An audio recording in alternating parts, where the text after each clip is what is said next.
तर भाजप पदाधिकारी अक्षता तेंडुलकर यांचे फेरीवाल्यांच्या विरोधात वेगळ्या प्रकारचं आंदोलन सुरू आहे।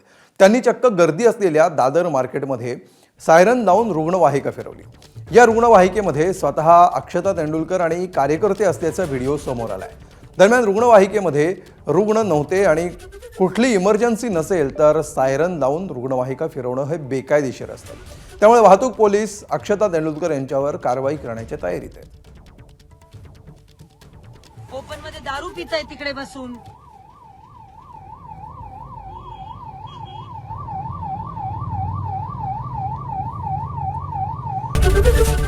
एबीपी माझा, उघडा डोळे बघा नीट।